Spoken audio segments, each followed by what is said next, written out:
So I'll just give you a few case studies of what I have done. Maybe you will be able to get some formulae out of it, but I'm not going to give it to you, okay? Right. This was a factory in Gujarat. And as you all know, and I'm talking about the 90s, when the frightening aspect of the Vastu people was much higher than it is today. Today, at least, there are other rational and reasonable voices that you can hear. In the 90s, there were no voices. And I was the only one screaming at the top of my head. And nobody was listening to me. So people were just frightening people silly.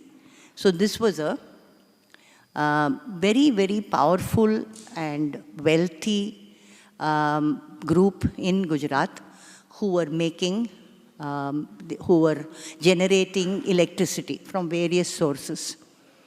And as you know, the slope in Gujarat is always east to the west, because the land lies like that. And mostly the rivers are also running from east to west. And this particular property, this is in Bhuj. And Bhuj is actually, unlike Ahmedabad, it's a very green and very lush part of Gujarat. This is on the banks of the Narmada. And the factory had, at huge expense, I'm not talking about 10 lakhs, 20 lakhs, I'm talking about 150 crores. They had brought water from the Narmada basin through what are known as intake wells. They create a well, and then they have these huge water pipes. They take the water 5-6 kilometers to the factory and feeds it to obviously the highest point of the factory. Logically, you put the water on the highest point and then gravity flow it to the rest of the property.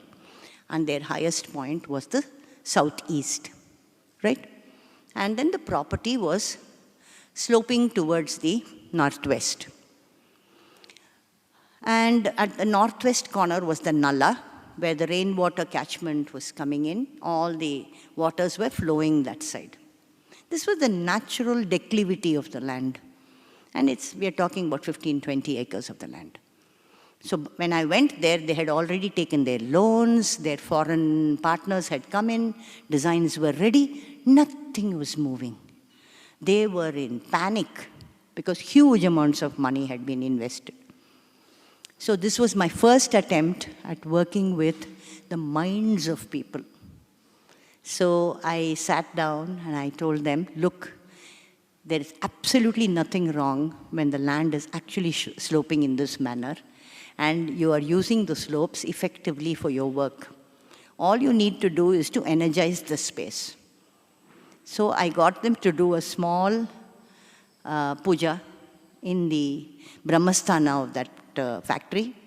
I asked them to get a Garbhanyasa ritual done. Garbhanyasa is to energize the space. And it's usually done for anything that has become stagnant. It can be a building, it can be a town, it can be a temple, it can be a village. So I got them to do that. And then I explained to them that they were converting the water into steam. And they also had other energy sources, all mostly in the eastern side.